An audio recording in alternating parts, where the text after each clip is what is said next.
नमस्कार, मैं हूं पीयूष शर्मा और आप देख रहे हैं नेक्स्ट 9 न्यूज पॉलिटिकल बाइट। अब देखिए, राजस्थान के राजनीतिक गलियारों में ये चर्चा काफी ज्यादा बढ़ गई है कि सचिन पायलट जो है वो बगावत 2.0 यानी कि उनकी जो बगावत जो 2020 में हुई थी, अब जो दूसरी बगावत है वो करने वाले हैं। ये अब देखिए राजस्थान में चर्चा बहुत गर्म हो गई है और इसके रीजन क्या है? इसके पीछे का रीजन ये है कि जो पुलवामा के शहीद की जो पत्नियां थी, जो वीरांगनाएं थी, वो सचिन पायलट के दर पर आई थी, उनसे दरख्वास्त लेके आई थी। अब सचिन पायलट का देखिए राजस्थान में रुतबा है, जो पायलट नाम से ही देखिए कि लोग जो हैं वो खड़े हो जाते हैं, उनके पीछे हजारों लाखों की संख्या में खड़े हो जाते हैं। अब उस रुतबे का जो मान है वो राजस्थान की सरकार ने, अशोक गहलोत ने नहीं करा।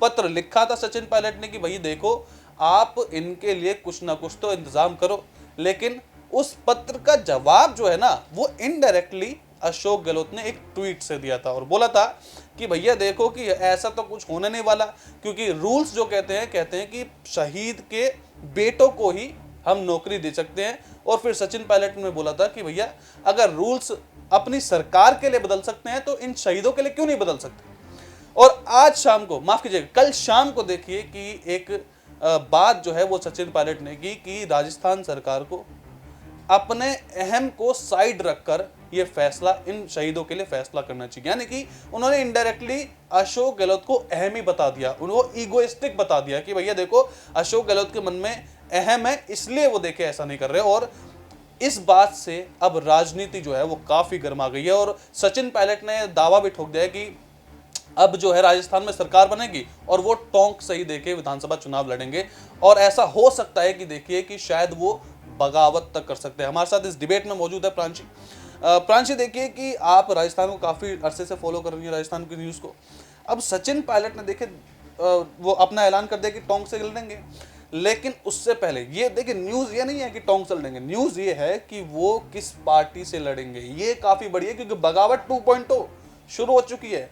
सीएम अशोक गहलोत को उन्हें अहम ही बता दिया कि भाई तुम में अहम है, अपने अहम को साइड रखकर फैसला कीजिए। और जो शहीदों का मैटर था वो अभी तक सॉल्व नहीं हुआ। आपको क्या लगता है कि सच में अब बगावत हो जाएगी क्या? और आपने एक और न्यूज़ पढ़ी होगी कि जो विश्वेंद्र सिंह है, उनके बेटे जो अनिरुद्ध सिंह है, जो कि सचिन पायलट के एकदम खास है, उन्होंने राहुल गांधी को देखे एंटी नेशनल बोल दिया है। तो क्या आपको लगता है कि ये सारी जो चीजें अब हमें सुनाई और दिखाई दे रही है वो बगावत की ओर ले जा रही है? देखिए, जो जानकारियां आपने साझा की हैं पीयूष, अगर उन पर रुख किया जाए तो वाकई में कहीं ना कहीं एक राजस्थान की सियासत में अभी एक नया मोड़ हमें देखने को मिल सकता है। क्योंकि सचिन पायलट ने 2020 में जिस तरीके से बगावती सुर दिखा दिए थे, कहीं ना कहीं उन्होंने उस वक्त ही संकेत दे दिया था कि आपकी पार्टी में जो अंदरूनी कलह है वो कलह आगे चल के इस परिणाम पर पहुंचेगा कि कहीं ना कहीं आप यहाँ पर ज्योतिरादित्य सिंधिया को जिस तरीके से खो बैठे थे, कहीं ना कहीं सचिन पायलट के साथ भी ऐसा सचिन पायलट भी यही ना कर बैठे। तो इसी वजह से यहाँ पर देखा जाए अब सियासत काफी ज्यादा गर्माती हुई नजर आ रही है। सचिन पायलट को लेकर अलग अलग दावे किए गए। उनके समर्थकों पर रुख किया जाए तो उनके समर्थकों का यह कहना है कि जो वादा किया गया था कि 4 साल अशोक गहलोत और 1 साल सचिन पायलट मुख्यमंत्री होने चाहिए, अब 8 महीने का वक्त रह गया है। इस 8 महीने के लिए समर्थकों ने यह कहा कि 8 महीनों के लिए तो कम से कम पायलट को मुख्यमंत्री बना दीजिए, बेशक 1 साल ना बनाया हो, क्योंकि नवंबर के महीने में राजस्थान में विधानसभा चुनाव हो सकते हैं। वहीं दूसरी ही तरफ समर्थकों का यह कहना रहा कि या तो राष्ट्रीय महासचिव बना दीजिए या फिर प्रदेश अध्यक्ष बना दीजिए। लेकिन बात यहां पर यह आती है कि राहुल गांधी कहकर चले जाते हैं कि जल्द ही अच्छी खबर मिलेगी। उस अच्छी खबर का क्या, अभी तक कोई खबर नहीं आई है। लेकिन दूसरी ही तरफ देखा जाए, प्रियंका गांधी वाड्रा चाहती हैं कि सचिन पायलट सीएम बने, लेकिन आखिरकार प्रियंका गांधी वाड्रा यहां पर सामने क्यों नहीं आ रही है? हमने तो यह सुना है कि सचिन पायलट यहां पर एक तरीके से देखा जाए मोर्चा खोलते हुए नजर आ रहे हैं। वीरांगनाएं यहां पर मांग कर रही हैं, बीजेपी पर आप तंज कसते हैं, लेकिन यहां पर प्रियंका गांधी वाड्रा तो हिमाचल प्रदेश की वादियों में अब एक बार फिर से छुट्टियां बनाने के लिए चली गई हैं। तो बात यहां पर यह आती है कि खड़गे से ये उम्मीद रही थी कि मल्लिकार्जुन खड़गे कहीं ना कहीं सबसे पहले इस सियासी संकट पर फैसला सुनाएंगे। लेकिन अब यहां पर जो बीते कल जो खबर सामने आई थी, सीडब्ल्यूसी के जो इलेक्शन होने को जा रहे हैं, वो इलेक्शन में देरी भी यहां पर पायलट और गहलोत की जंग के चलते हो रही है। और ये बड़ी वजह बताई जा रही है कि ये जंग अगर खत्म नहीं होगी तो सीडब्ल्यूसी के इलेक्शन और भी ज्यादा लेट लतीफ होंगे। तो इनसे समझ आता है पीयूष की ना सिर्फ राजस्थान की सियासत में यहां पर अब और भी ज्यादा एक बड़ा टर्निंग पॉइंट हमें देखने को मिलेगा, बल्कि देश की सियासत में भी, क्योंकि कांग्रेस कहीं ना कहीं ज्योतिरादित्य सिंधिया के बाद अब सचिन पायलट को कहीं ना कहीं अपनी पार्टी से बाहर होते हुए देख सकती है। जैसा कि आपने कहा कि आप बगावती सुर देखने को मिलेंगे, क्या बगावत 2.0 देखने को मिलेगी? डेफिनेटली देखने को मिल सकती है, क्योंकि देखा जाए हनुमान बेनीवाल ने यहाँ पर उन्हें ऑफर दिया कि सचिन पायलट को मुख्यमंत्री बनना है तो पहले अपनी पार्टी का गठन कर लीजिए, अगर आप अपनी पार्टी का गठन कर लेंगे तो मैं आपके साथ खड़ा हूं और मुख्यमंत्री पद के लिए खुद को आगे कीजिए। देखिए आप कैसे मुख्यमंत्री नहीं बनते हैं। यानी कि देखा जाए सचिन पायलट के लिए यहाँ पर कई ऐसे दल उतरे हुए हैं। हालांकि बीजेपी से सतीश पुनिया साफ कह चुके हैं कि बीजेपी में ऐसे कई नेता हैं, सचिन पायलट की उन्हें जरूरत नहीं है।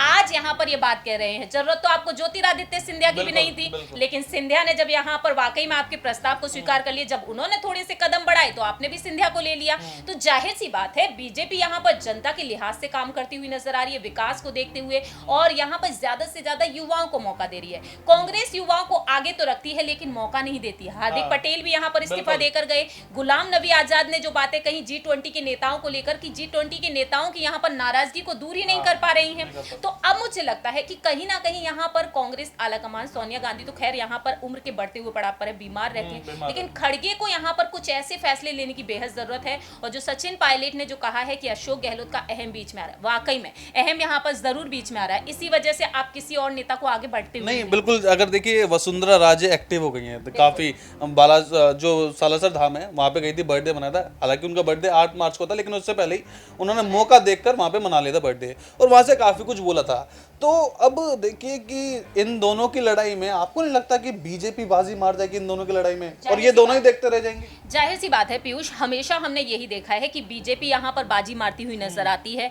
कांग्रेस ने गुजरात के विधानसभा चुनाव में देखा, हार्दिक पटेल यहाँ से इस्तीफा देते हुए नजर आए। इससे पहले हार्दिक पटेल के साथ जो सहयोगी रहे कांग्रेस में, उन्होंने अल्पेश ठाकुर ने भी इस्तीफा दिया, जिग्नेश मेवानी उनके साथ बचे हुए हैं, लेकिन जिग्नेश यहाँ पर साथ छोड़ना नहीं चाहते हैं कांग्रेस का। तो आपसी भिड़ंत की भी जाहिर सी बात है यहाँ पर तीसरा बंदा तो फायदा उठाएगा ही। तो यहाँ पर पार्टी जो है बीजेपी, वो फायदा क्यों ना उठाए, जब मोदी लहर पूरे देश भर में देखने को मिल रही है। आज बीजेपी के नाम से नहीं बल्कि मोदी के नाम से जानी जा रही, एक ब्रांड बन चुके हैं। तो मुझे लगता है कि कहीं ना कहीं यहाँ पर वसुंधरा राजे एक अलग ही रणनीति रचने के लिए तैयार हो सकती है, क्योंकि वसुंधरा राजे किसी भी हालत में सीएम पद चाहती हैं, समर्थक उनके चाहते हैं। तो मुझे लगता है कि वसुंधरा राजे हाल ही में जो दौरा की थी राजस्थान के अलग अलग राज्यों का, तो वह टोंक भी पहुंची थी, और वसुंधरा राजे के गढ़ में सचिन पायलट भी पहुंचे थे। तो मुझे लगता है पीयूष की आपसी भिड़ंत हमें देखने को मिलेगी, लेकिन इस बार सचिन पायलट का कुछ अलग ही रुतबा देखने को मिलेगा। और मुझे लगता है कि कहीं ना कहीं 10 से 15 दिन के बाद हम कुछ अलग नजारा देखेंगे राजस्थान में। नहीं, बिल्कुल। देखिए प्रांशी ने काफी डिटेल में बताया कि कैसे सचिन पायलट के पास देखिए अपनी पार्टी बनाने तक का देखिए ऑफर है, और उनको विधायकों का समर्थन तो है, ये सब में बात बता दें।